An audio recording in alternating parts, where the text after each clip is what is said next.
I'm a little bit hesitant to do this video today, and the reason being, when I did my last update on NBA Finals ratings for Game 2 on Friday, the preliminary number that I was using ended up being way off from the final rating. And that wasn't the case for Game 1. Game 1, the preliminary number and final rating were within about 10% of each other. Game 2, the preliminary rating was 7 million. The final rating was 9.3 million, which kind of has me questioning that final rating number, to be honest with you.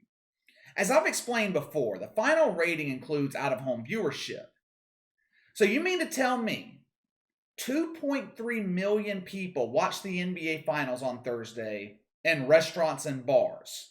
A 25% increase. I mean, I guess it's not that far-fetched. I don't know, but that is a big jump. You guys already know how I feel about the out-of-home viewership being counted towards the final rating. I think it's a ploy by the NBA to boost their struggling numbers. But what the hell do I know? I don't make the rules. I can only go by the numbers that I'm given and give you my take on it. I've been going back and forth all day today whether or not I wanted to do another video based on preliminary ratings. But then I got to thinking about it, and we can keep doing this and compare preliminary numbers to the final rating going forward. So here we are. We're going to do it again. Game 3, Bucks-Suns, last night. Another boring game. God, it was boring. I'm a diehard NBA fan. Even I'm having a hard time watching the NBA Finals this year. Nothing exciting is happening. It's one blowout after another. Apparently, I was one of very few people who watched the finals last night. Because, once again, the preliminary number for Game 3 was lower than Game 2, which was lower than Game 1. This is a trend now for the finals this year. The audience is shrinking every game, at least preliminary. Now, for the record, I got the preliminary ratings from Spoiler TV, which tracks ratings daily for the broadcast networks, ABC, CBS, Fox, the major networks. There is no other way to say this. Game 3 was another disaster for the NBA.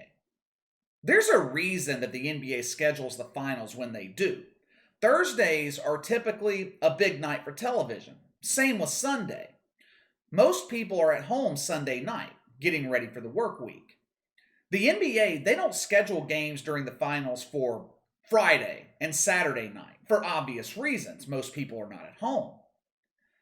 With most of America at home on Sunday night, there was no Major League Baseball to compete with. The Euro Cup, it ended yesterday afternoon. Wimbledon was over. Literally, last night, there was nothing on television besides the NBA Finals and Big Brother.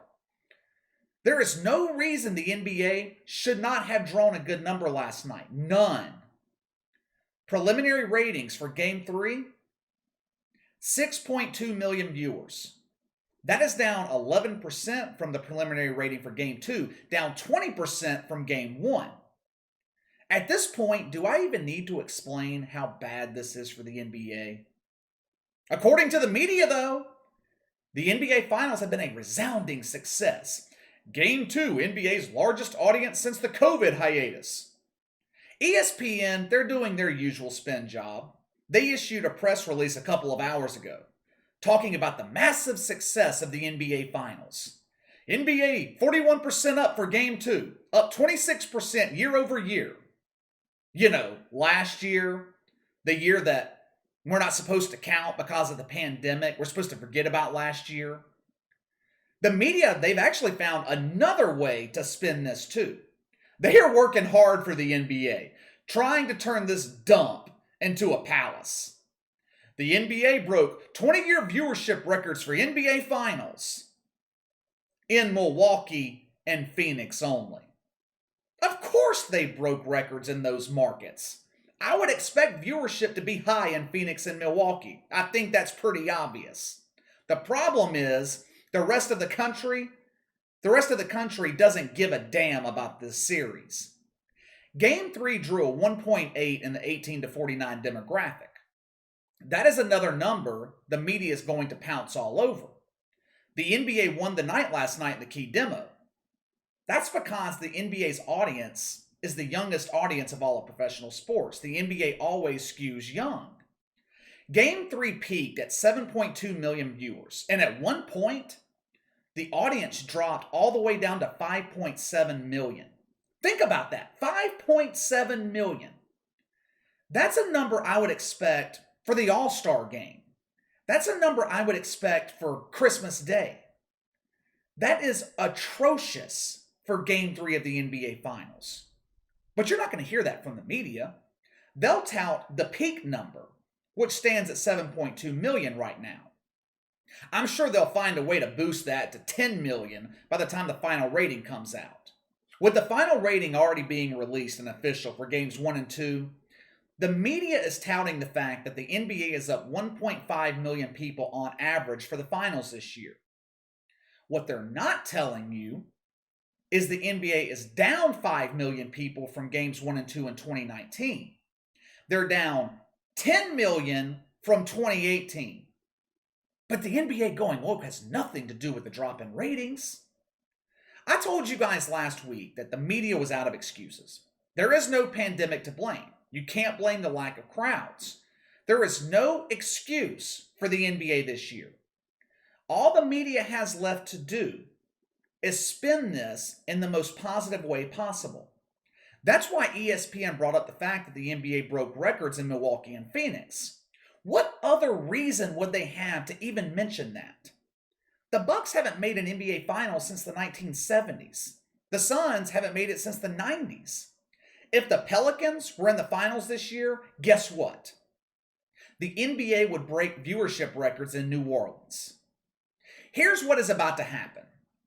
The preliminary rating for Game 3 is higher than the official rating for Game 3 last year. You already know what is going to happen. The woke media is going to tout this as a major success for the NBA. In my eyes, things could not be worse right now for the NBA. At least last year, they could blame the NFL or Major League Baseball. They have zero competition right now. There is no reason the NBA should not be drawing 10 to 12 million people for this series, which is what I predicted they would do before Game 1. Obviously, I was wrong. There isn't anyone woke involved in the finals right now. Now, you can make the case that Giannis is woke, but Giannis really hasn't done anything woke or radical since boycotting the playoffs last year. So there's not anyone woke in the finals. You would think that ratings would be up.